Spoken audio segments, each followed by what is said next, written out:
बहुत सारे ऐसे बच्चे जो अभी कॉलेज में है, बहुत सारे ऐसे बच्चे जो कंप्लीट कर चुके हैं कॉलेज और अब तैयारी करना चाहते हैं एसएससी जेईई 2025 का। सिलेक्शन के राह आपके लिए आसान होने वाला है। ये पूरा सिलेबस है, टॉपिक वाइज लिखा हुआ है यहाँ पे सारी चीजें। टेक्निकली जो चीजें हो रहा है, जो कहीं पे भी पूरे इंडिया में और विदेश में भी जो इंपॉर्टेंट घटनाएं हो रहे हैं, इवेंट हो रहा है, सारी चीजें आपको पूछा जाएगा। Heart of the electrical engineering है, तो इतने सारे भास्ट सारी चीजें आपको पढ़ना है। इसका वेटेज क्या रहने वाला है, किस सब्जेक्ट का वेटेज कितना होता है, केवल ये जो 6 सब्जेक्ट बताया हूं यही केवल तैयार करें technical. Basic electrical engineering, basic electronics, electrical machine, power system, measurement और यूटिलाइजेशन, एस्टिमेशन एंड कॉस्टिंग। आपको पता है एसएससी जेईई का कैलेंडर आउट हो गया है और आपको यह भी पता चल गया है अगस्त में आने वाला है नोटिफिकेशन एसएससी जेईई 2025 का, और जो एग्जाम होने वाला है ये अक्टूबर और नवंबर में होने वाला है सीबीटी 1 का एग्जामिनेशन।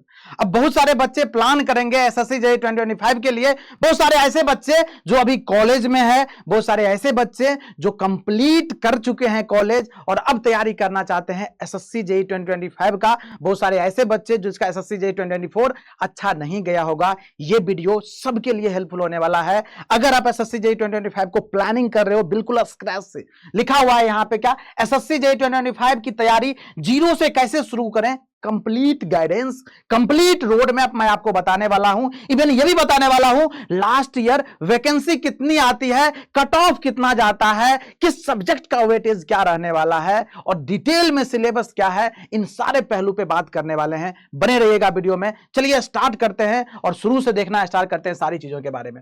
सबसे पहली बात क्या, अगर आप एसएससी जेईई के बारे में कोई भी इंफॉर्मेशन लेना चाहते हैं तो आपको ध्यान रखना है मेन वेबसाइट ssc.gov.in पे जाना है। यहीं पे सारी जानकारी मिलेगी। मेन वेबसाइट यही है। ये इसमें जो बच्चे एलिजिबल होते हैं, डिप्लोमा वाले बच्चे, बीटेक वाले बच्चे दोनों एलिजिबल होते हैं। और इसमें अपीयरिंग स्टूडेंट, अगर आप अपीयरिंग में है ना, yes you are also eligible for SSC JEE examination. लेकिन आरबी जेईई में जो बच्चा अभी अपीयरिंग में है ना, वो एलिजिबल नहीं होता है, इस बात का ध्यान रखिएगा। ओके, यहां पे मिनिमम एज का बात करें तो 18 ईयर्स, मैक्सिमम हर एक डिपार्टमेंट का अलग अलग है, तो वो देख लीजिएगा। मिनिमम 18 ईयर्स है तो डेफिनेटली आप इस एग्जाम का तैयारी कर सकते हैं। कैलकुलेटर अलाउड होता है सीबीटी 2 एग्जामिनेशन में, सीबीटी 1 में एग्जामिनेशन में अलाउड नहीं होता है। अब अगर बात करें सर वैकेंसी कितनी आती है सर, तो देखो 23 में जो वैकेंसी आया था, अगर मैं बात करूं सिविल डिपार्टमेंट का तो 1145 वैकेंसी आई थी। मैकेनिकल इलेक्ट्रिकल का कॉमन वैकेंसी आता है तो 229, टोटल मिला के बात करोगे तो 1374 वैकेंसी आया था 2023 में। यस 2024 का बात करूं जिसका कि अभी सीबीटी 2 का एग्जाम है, बच्चों का इंतजार है कब आएगा रिजल्ट सर इसका। यस आने वाला है, बहुत जल्दी आएगा। सिविल का वैकेंसी 1264 था, इलेक्ट्रिकल मैकेनिकल का वैकेंसी 501, टोटल मिलाओगे तो 1765। मतलब 2023 में 1374, 2024 में 1765। तो अगर बात करूं 2025 में कितना रहेगा तो लमसम मान सकते हो 1500 के रेंज तक मान सकते हो इस बार भी वैकेंसी रहने वाला, क्योंकि देखो यही रहता है, इसी के आसपास रहता है। तो आप मान सकते हैं 1500 के अराउंड में चीजें चलेगी। तो आपको तैयारी बिल्कुल एक सीट के लिए करना है, स्टार्ट कर दीजिए और यही बेस्ट टाइम है। अभी प्लान कर लो, सारी चीजें देख लो, क्या क्या देखना मैं बताऊंगा और फिर अपना प्रिपरेशन बिल्कुल स्टार्ट कर दीजिए आप लोग। ओके, अब बता दिए सर इसका सिलेक्शन प्रोसीजर क्या है। तो सबसे पहले सीबीटी 1 का एग्जाम होगा, कंप्यूटर बेस्ड टेस्ट होता है सीबीटी 1 में। यस स्टेप 2 होता है सीबीटी 2, कंप्यूटर बेस्ड टेस्ट होता है। अब यहाँ पे जो पहले कन्वेंशनल पेपर था वो हटा दिया, अब यहाँ पे कंप्यूटर बेस्ड टेस्ट होता है। यस स्टेप 3 होता है डॉक्यूमेंट वेरिफिकेशन। सर इसमें क्या क्या पूछा जाता है, तो देखो सीबीटी 1 का जो एग्जाम पैटर्न है हिंदी इंग्लिश दोनों में लैंग्वेज में होता है सर। टोटल जो क्वेश्चन है यहाँ पे 200 क्वेश्चन होंगे, इस बात का ध्यान रखेंगे।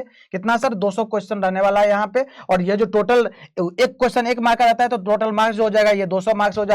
और नंबर ऑफ आवर जो होगा ये 2 घंटे का पेपर होगा। सब्जेक्ट अगर मैं बात करूं तो जो सिविल मैकेनिकल इलेक्ट्रिकल 3 ही ब्रांच के बच्चे इस फॉर्म के लिए एलिजिबल होते हैं, इस पोस्ट के लिए, मतलब एसएससी जेईई में एलिजिबल होते हैं। सिविल इलेक्ट्रिकल और मैकेनिकल वाले, कोई इलेक्ट्रॉनिक्स वाले हैं या कंप्यूटर साइंस वाले हैं, यस आप एलिजिबल नहीं होते, इस बात का ध्यान रखेंगे। तो टेक्निकल का 100 नंबर होता है, जनरल अवेयरनेस का 50 नंबर होता है और रीजनिंग का यहाँ पे 50 नंबर होता है। यस, और अगर मैं बात करूं टोटल मिला के तो देखो 200 मार्क्स और 2 घंटे का पेपर भी होता है। अगर मैं बात करूं नेगेटिव मार्किंग का तो यहाँ पे 1/4 नेगेटिव मार्किंग होता है, मतलब 0.25 नेगेटिव मार्किंग होता है सीबीटी 1 एग्जाम के अंदर।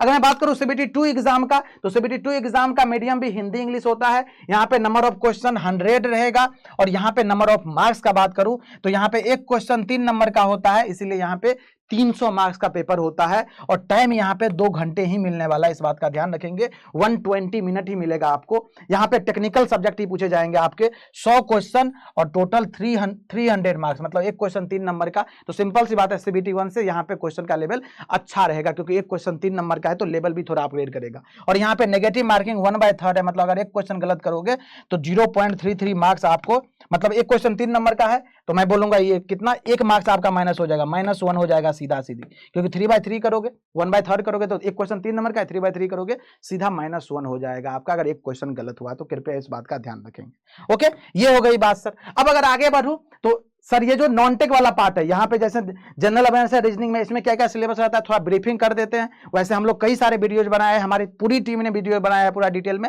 आप इस चैनल पर जाकर देख सकते हैं। कोई बच्चा इस वीडियो को देख रहा है तो आपको घबराने की कोई नीड नहीं, सारी जानकारी मैं दूंगा आपको। जनरल इंटेलिजेंस और रीजनिंग जो कि सबसे ज्यादा वेटेज रखता है, और ये जो है ना ये 50 मार्क्स का आता है। कितना सर? ये 50 मार्क्स। और जिस बच्चों ने इसको हैंडल करना सीख लिया ना, बिलीव मानो सिलेक्शन के राह आपके लिए आसान होने वाला है। ये पूरा सिलेबस है, टॉपिक वाइज लिखा हुआ है यहाँ पे, सारी चीजें आप देख लीजिएगा। यहाँ पे देखो, दीज टेस्ट में भी included question analogy, similarities, difference, space visualisation, problem solving, सारे टॉपिक मेंशन है। आप इसको स्नैपशॉट भी ले सकते हैं, या अपने टेलीग्राम चैनल जो है Krishna sir PW Telegram channel, यहाँ पे आप ज्वाइन कर लीजिएगा। यहाँ पे भी आपको सारी चीजें मिल जाएगी। Krishna sir PW Telegram channel join कर लीजिएगा, यहाँ पे पूरा जानकारी और ये सारे PPT का PDF वगैरह सब मिल जाएगा आपको।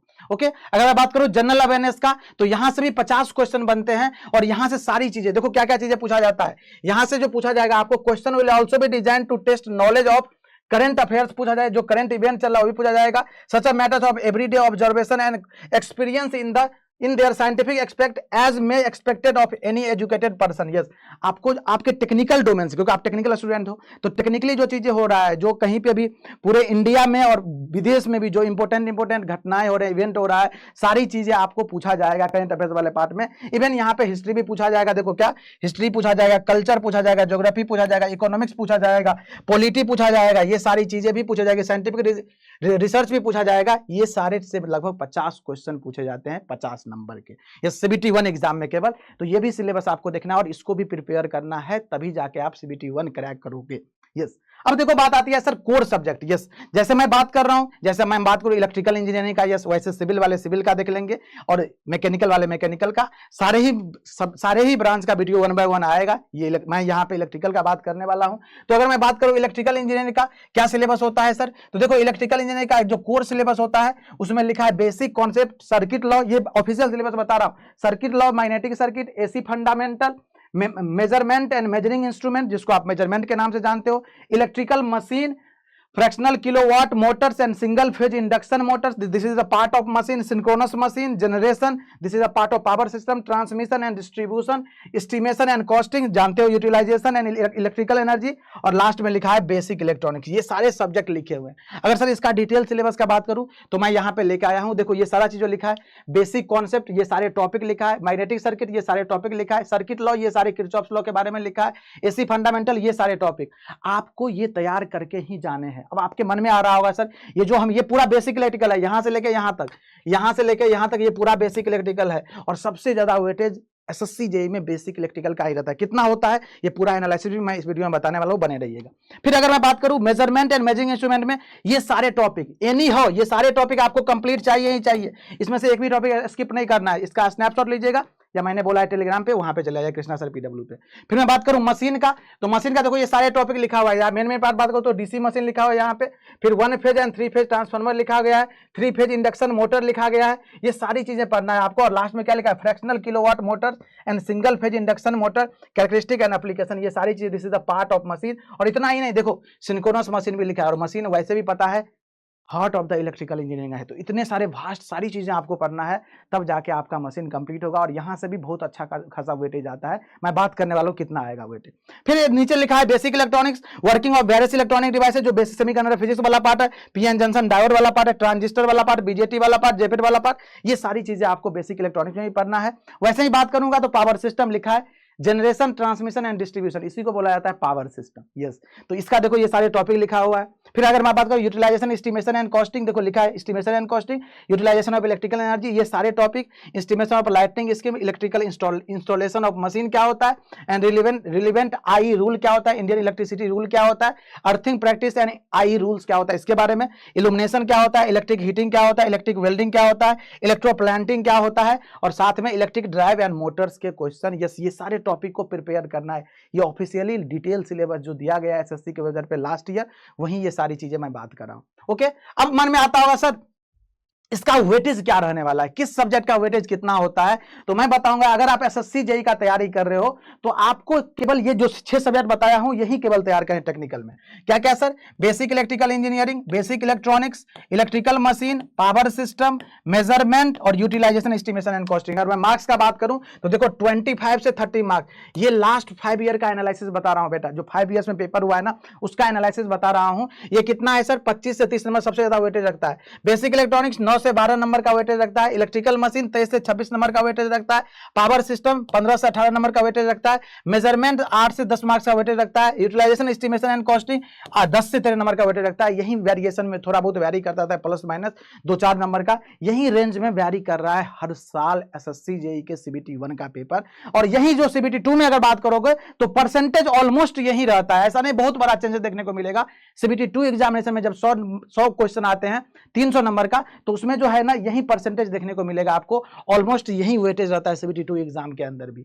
अब आपके माइंड में और चल रहा होगा सर कितनी तैयारी करनी पड़ेगी सर, कितना मेहनत करना पड़ेगा सर, सीबीटी 1 का कट ऑफ क्या होता है सर, सीबीटी 2 का कट ऑफ क्या होता है सर। देखो ध्यान से, अगर मैं बात करूं सीबीटी 1 का कट ऑफ 2 साल का कट ऑफ दिखाया हूं मैं, 23 का कट ऑफ दिखाया हूं मैं 24 का भी कट ऑफ दिखाया हूं। तो अगर 23 का कट ऑफ का बात करूं तो देखो अनरिजर्व कैटेगरी का 131.456, यस मतलब 132 बोल ही सकते हो अप्रोक्सीमेट। यस, तो इतना हो गया सर। इसी तरह ओबीसी का सेम देखो, यूआर और ओबीसी सेम है, एससी का 116, एसटी का 105 और ईडब्ल्यूएस का 125। 24 का बात करूं तो 24 में जो आया था 132.0, तो देखो ऑलमोस्ट सेम ही 1-2 नंबर का फर्क रहता है। 131.27 इसका ओबीसी का, एससी का इतना, एसटी का इतना, और ये नीचे में क्या लिखा है ईडब्ल्यूएस। देख लो ध्यान से, ये 23 और 24 का कटा, मतलब 200 में आपको 131 नंबर, 132 नंबर, मींस ये जो आपको जो टारगेट करना है 200 में से आपको जो टारगेट करना है वो 150 प्लस करना है टारगेट। ये टारगेट का बात बता रहा हूं, जब इतना टारगेट करोगे तो 100% एक्यूरेसी किसी का नहीं होता है, ये बात याद रखना। तो अगर आप 150 प्लस का टारगेट करके पढ़ोगे तो डेफिनेटली आपको कोई रोक नहीं पाएगा। देखो कट ऑफ इतना जाता है सीबीटी 1 का बात करो। अब आपके मन में आएगा सर सीबीटी 2 का भी कट ऑफ बता दो ना, थोड़ा सा लास्ट ईयर का ही बता दो सर। तो वैसे जरूरत नहीं है, अभी तो सीबीटी 1 को ही टारगेट करके चलना है आपको, लेकिन अगर आपके मन में है तो मैं क्यों पीछे रहूं। देखो सीबीटी 2 का भी मैं बात कर रहा हूं, सीबीटी 2 2023 क्योंकि 2024 का रिजल्ट अभी नहीं आया है, जब आएगा तो उसके बारे में भी अपडेट करेंगे। 23 का जो रहा था देखो यूआर, ओबीसी, ईडब्ल्यूएस, एससी, जो सीपीडब्ल्यूडी का कट ऑफ जो गया था ना सबसे ज्यादा गया था, सबसे फेवरेट डिपार्टमेंट भी होता है, 416 नंबर गया था बेटा यूआर का कट ऑफ। वैसे ही 414 नंबर ओबीसी का गया था, ईडब्ल्यूएस का 406 और एससी का 388। वैसे ही एमईएस और बीआरओ का कट ऑफ गया था, ये लास्ट ईयर मतलब 2023 का कट ऑफ है। तो इतना मेहनत करना पड़ेगा, ये टोटल है। देखो सीबीटी 1 जो है, सीबीटी 1 200 मार्क्स और सीबीटी 2 जो होता है 300 नंबर, दोनों का मार्क्स जुड़ता है यहाँ पे। देखो टोटल कितना हो जाएगा 500 मार्क्स में से आपको अगर 416 नंबर लेके आओगे तब जाके आपको सीपीडब्ल्यूडी मिलने वाला है, इस बात का ध्यान रखना। इसीलिए मेहनत ताबड़तोड़ करना है, कंसिस्टेंसी दिखाना पड़ेगा, डिसिप्लिन रहना पड़ेगा, तब जाके एसएससी जेईई में सीपीडब्ल्यूडी डिपार्टमेंट मिलने वाला है बेटा। वैसे ही एमईएस, वैसे ही बीआरओ का लास्ट ईयर का था। ये सारे पूरी तरह से मैं चीजें बता दिया हूं। अब आपके मन में क्वेश्चन आता है सर तैयारी स्टार्ट करें तो क्या क्या चीजें स्टेप फॉलो करना चाहिए। तो ये देखो ध्यान से, यहाँ पे दिख रहा होगा आपको एक चीज, know your syllabus and examination pattern. Already मैं बता दिया हूं सिलेबस क्या होता है, एग्जामिनेशन पैटर्न क्या होता है, सारी जानकारी आपको मिल गया। Collect sufficient number of sources, books, notes और गाइडेंस, ये सारी चीजें चाहिए ना आपको बुक्स की रिक्वायरमेंट पड़ेगी, ना आपको कोई सोर्स का रिक्वायरमेंट पड़ेगा, ना नोट्स का पड़ेगा, ना गाइडेंस का। तो अगर आप जुड़ना चाहते हो हमारे टीम के साथ तो SSC JEE foundation batch, yes SSC JEE foundation में बिल्कुल स्क्रैच से, जीरो से स्टार्ट हुआ है। सारी चीजें आपको गाइड किया जाएगा, यहाँ पे सारे क्वेश्चन प्रैक्टिस मिलेंगे, सारे टेस्ट कराया जाएगा, सब कुछ यहाँ पे एग्जाम जैसे ही तैयार किया जाएगा। SSC JEE foundation batch, Ashoka 2.0 और कर्तव्य बैच, ये 1 साल का वैलिडिटी होता है। यहाँ पे 2 साल ये कॉलेज गोइंग बच्चों के लिए होता है, तो 2 साल का वैलिडिटी होता है। और SSC JEE foundation batch exam तक वैलिडिटी होता है। आप जब बैच परचेज करोगे, पीडब्ल्यू ऐप विजिट करोगे, आपको वहाँ पे डिटेल भी मिल जाएगा। और अगर मोर गाइडेंस चाहिए आपको, और भी चीजें इसके बारे में जानना है, फीचर्स के बारे में जानना है, फैकल्टी के बारे में जानना है, तो आप Krishna sir PW Telegram channel पर ज्वाइन कर लीजिएगा, वहां पे भी मैं सारी चीजें बता दूंगा। ओके, इसके बाद बात करूँ start with basics. Yes, basics से ही स्टार्ट करेंगे हम। Practice topic wise, yes topic wise ही प्रैक्टिस कराया जाएगा आपको, जैसे एग्जाम में क्वेश्चन आता है उसी लेवल से, और वैसे ही हम लोग जैसे एग्जाम में टेस्ट देते हो ना, वैसे यहाँ पे भी टेस्ट करके ही आपको, जैसे टेस्ट के फॉर्म में ही चीजें क्वेश्चन को डाल करके आपको प्रैक्टिस करवाते हैं, जिससे कि आप एग्जाम में बिल्कुल कंफर्टेबल हो और जस्ट आपको लगे जो प्रैक्टिस ही कर रहे हैं, और वैसे ही एग्जाम देकर के आप लोग आ जाओगे। यस, फिर लेगा go through PYQ. Yes, previous year question के लिए हमेशा रेडी रहिएगा, क्योंकि यही एक ऐसा क्वेश्चन है जिसको करके बच्चे आज ऑफिसर बने हुए हैं, तो ये बहुत ज्यादा इंपॉर्टेंट है, और यह पूरे क्लास में आपको इस चीज का ध्यान रखा जाता है। प्रीवियस ईयर क्वेश्चन को देखते हुए प्रीवियस ईयर क्वेश्चन क्लास में भी सॉल्व कराया जाता है, जिससे कि आपके अंदर कॉन्फिडेंस मिले और आप डेफिनेटली एग्जाम में जाओ और मचा के, क्योंकि बहुत सारे previous year question as it is भी आपको एग्जाम में देखने को मिलेगा। ओके, लास्ट में लिखा है प्रैक्टिस मॉक, आपको प्रैक्टिस मॉक भी मिलेगा, और कितना मिलेगा जब आप बैच में एनरोल करोगे, बैच के फीचर्स में देखोगे तो आपको वहां पे मेंशन होता है, और साथ ही हर सब्जेक्ट का सब्जेक्ट कंप्लीशन के बाद भी टेस्ट होता रहता है। तो सारी गाइडेंस प्रॉपरली आपको एग्जाम के लिए तैयार किया जाता है, चाहे एसएससी जेई फाउंडेशन बैच जो कि डेडिकेटेड एसएससी जेई के लिए, अशोका बैच ऑल एजेई के लिए 1 ईयर वैलिडिटी के साथ, कर्तव्य बैच ऑल एजेई के लिए 1 ईयर वैलिडिटी के साथ, जिस भी बैच में अपने आप को एनरोल करवाना चाहते हैं बिल्कुल एनरोल करवा सकते हैं। यही बेस्ट टाइम है, अगर आप एसएससी जेई का तैयारी करना चाहते हैं तो इससे बेहतर टाइम कुछ नहीं हो सकता है बेटा। बिल्कुल अपना प्रिपरेशन स्टार्ट कर दीजिए, हमारी तरफ से, हमारी पूरी टीम की तरफ से all the best. Thank you so much. जय हिंद।